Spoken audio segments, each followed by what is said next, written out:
Assalamualaikum warahmatullahi wabarakatuh.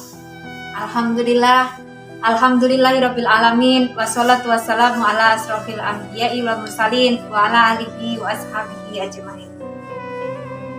Wa asa an takrahu syai'a wa huwa khairul lakum wa asa an tuhibbu syai'a wa huwa syarrul lakum wallahu ya'lamu wa antum la ta'lamun.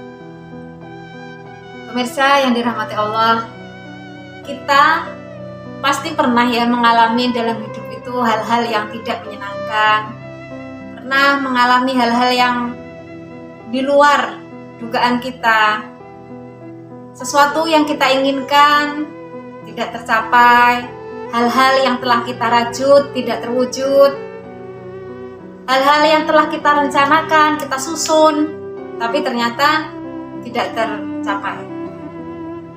Kira-kira gimana rasanya?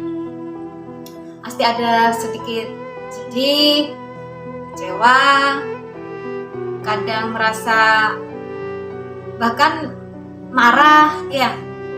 Lalu sebenarnya kepada siapa kita itu marah? Na'udzubillah min dzalik, semoga kita terhindar dari hal seperti itu. Lalu bagaimana ya? Apa yang harus kita lakukan kalau ternyata hal-hal yang kita inginkan itu tidak tercapai? Jadi kita harus memerangi perasaan itu, harus terus berusaha untuk memerangi perasaan itu. Jadi memerangi gejolak yang ada dalam hati. Dengan apa? Dengan selalu berpositif thinking, dengan selalu husnudzon kepada Allah. Boleh jadi kita menggunakan atau berpedoman kepada Al-Quran surat Al-Baqarah ayat 216 yang artinya boleh jadi kamu membenci sesuatu padahal itu sangat baik bagimu, dan boleh jadi kamu menyukai sesuatu padahal itu amat buruk bagimu.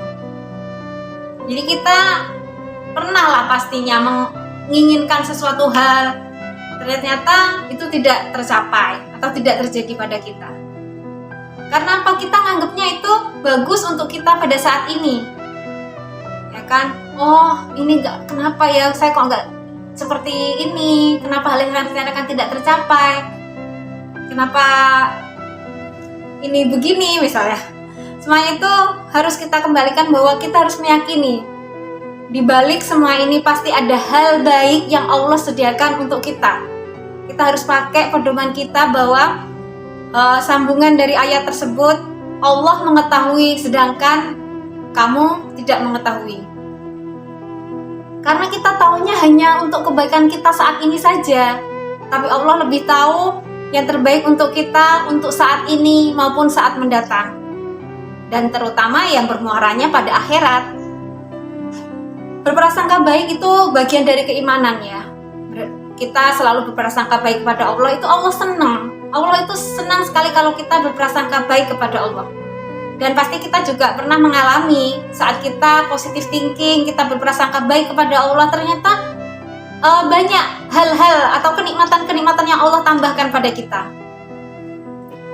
Namun memang berprasangka baik awalnya itu tidak mudah, makanya tadi disebutkan bahwa kita harus memerangi itu. Kenapa? Karena ya ada setan yang membisiki hati kita, ada setan yang terus menggoda kita gitu, ataupun mungkin karena kemaksiatan yang masih dilakukan. Ya kan, setan itu selalu berusaha menggoda kita ya. Kalau kita misalnya digoda dengan syirik, nggak mempan. Kita digoda, mungkin ada yang digoda dengan khamr, dengan zina, dengan riba, dengan harta yang tidak halal, nggak mempan. Ya, setan itu berusaha menggoda kita dengan hal-hal yang lain, salah satunya mungkin ya ini dengan berprasangka buruk pada Allah. Ya Allah, kenapa sih kok aku gak gini, misalnya seperti itu. Kita harus menutup celah itu, kita harus pakai banyak-banyak, kita harus banyak-banyak menggunakan alasan untuk selalu kita bisa berpositif thinking kepada Allah. Jadi pada saat kita berpikir negatif atau saat kita bersuudzon kepada Allah, itu sebenarnya membuat hati kita itu jadi sempit. Rapuhnya hati kita dan keruwetan itu di situ dimulai. Jadi hati menjadi sempit, jadi ruwet, jadi galau dan sebagainya. Maka dari itu mari terus berusaha untuk selalu berpositif thinking atau berprasangka baik kepada Allah. Kita ada, saya mau cerita sebuah cerita dari zaman tabiin dulu. Jadi setelah masa kekhalifahan itu ada sultan yang bernama Sultan Al-Mansur Saifuddin Qalawun. Jadi bapaknya si Qalawun ini ya itu seorang budak. Dia merasakan jadi budak itu nggak enak.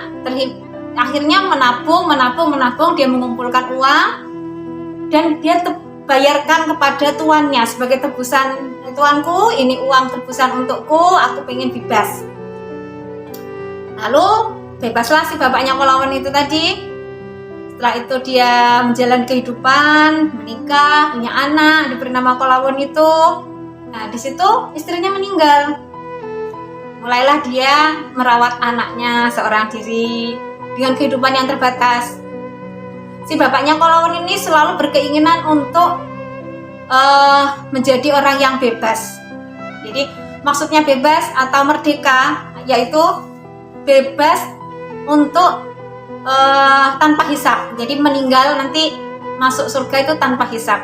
Jadi pengennya bapaknya Qalawun itu nanti mati syahid dalam peperangan membela Islam. Setelah itu Qalawun besar, kehidupannya mulai beranjak, dia menabung pengen punya kuda. Ada beberapa cibiran atau tanggapan kurang menyenangkan dari tetangga-tetangganya. Kamu orang nggak punya, kok beli kuda? Pada saat itu kuda mahal ya, jadi kok beli kuda, lah mending lebih bagus digunakan untuk makan, untuk kehidupan sehari-hari gitu. Nah tujuannya punya kuda itu pengen dipakai untuk berperang gitu. Hari berjalan demi hari, ternyata kudanya itu pada suatu hari itu hilang. Kudanya hilang, tapi bapaknya tadi selalu menanamkan pada Qalawun bahwa kita tidak tahu ini nikmat atau musibah. Mari tetap terus berprasangka baik kepada Allah. Kita nabung lagi untuk bisa beli kuda lagi. Ternyata beberapa hari berikutnya kudanya yang hilang tadi datang, bawa teman-temannya. Jadi kudanya itu jadinya banyak akhirnya. Kalau zaman dulu kan mungkin kuda liar, akhirnya datang itu banyak. Punya kuda. Dari situ Qalawun berlatih berkuda, jatuh, kakinya patah. Di situ bapaknya berpikir positif lagi. Kita tidak tahu ini nikmat atau musibah. Mari berprasangka baik kepada Allah. Ternyata memang ada hikmahnya. Jadi pada saat itu ada peperangan antar sultan. Jadi peperangan Islam sesama Islam yang mewajibkan untuk orang di sekitar situ untuk wajib militer, mengikuti peperangan.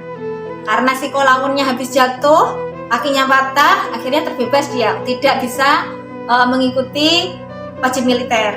Sisi positifnya di situ, karena sebenarnya ayahnya sendiri juga tidak menginginkan. Ini bukan peperangan yang kita inginkan. Ini peperangan melawan saudara sendiri, bukan ini yang kita inginkan.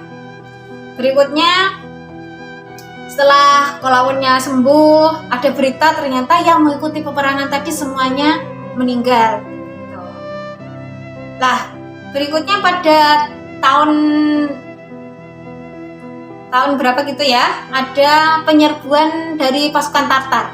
Jadi pasukan Tartar dari Mongol itu menyerang Islam sampai di Sungai Tigris. Pada saat itu tuh sungainya itu warnanya jadi merah kehitaman. Merah karena tumpahan darah ya dari peperangan itu, dan kehitam-hitaman karena buku-buku dari perpustakaan di Baghdad itu dibuangi ke sungai. Jadi tintanya itu bleber ke sana. Jadi hitam kemerahan, merahnya dari darah itu tadi.